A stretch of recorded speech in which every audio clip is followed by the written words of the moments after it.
एक बार एक राजा शिकार के उद्देश्य से अपने काफिले के साथ किसी जंगल से गुजर रहा था। दूर दूर तक शिकार नजर नहीं आ रहा था। वे धीरे धीरे घनघोर जंगल में प्रवेश करते गए। अभी कुछ ही दूर गए थे कि उन्हें कुछ डाकुओं के छिपने की जगह दिखाई दी। जैसे ही वे उसके पास पहुंचे कि पास के पेड़ पर बैठा तोता बोल पड़ा, पकड़ो पकड़ो, एक राजा आ रहा है। इसके पास बहुत सारा सामान है, लूटो लूटो, जल्दी आओ जल्दी आओ। तोते की आवाज़ सुनकर सभी डाकू राजा की ओर दौड़ पड़े। डाकुओं को अपनी ओर आते देखकर राजा और उसके सैनिक दौड़कर भाग खड़े हुए। भागते भागते कोसों दूर निकल गए। सामने एक बड़ा सा पेड़ दिखाई दिया। कुछ देर सुस्ताने के लिए उस पेड़ के पास चले गए।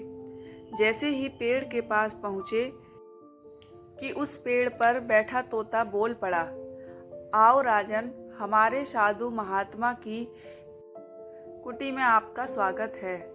अंदर आइए, पानी पीजिए और विश्राम कर लीजिए। तोते की इस बात को सुनकर राजा हैरत में पड़ गया और सोचने लगा कि एक ही जाति के दो प्राणियों का व्यवहार इतना अलग अलग कैसे हो सकता है। राजा को कुछ समझ नहीं आ रहा था। वह तोते की बात मानकर अंदर साधु की कुटिया की ओर चला गया। साधु महात्मा को प्रणाम कर उनके समीप बैठ गया और अपनी सारी कहानी सुनाई और फिर धीरे से पूछा, ऋषिवर, इन दोनों तोतों के व्यवहार में आखिर इतना अंतर क्यों है? साधु महात्मा धैर्य से सारी बातें सुनी और बोले, ये कुछ नहीं राजन, बस संगति का असर है। डाकुओं के साथ रहकर तोता भी डाकुओं की तरह व्यवहार करने लगा है और उनकी ही भाषा बोलने लगा है।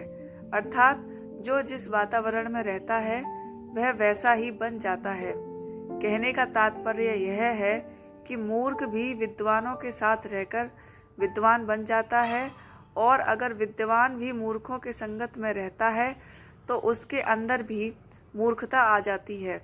इसीलिए हमें संगति सोच समझकर करनी चाहिए।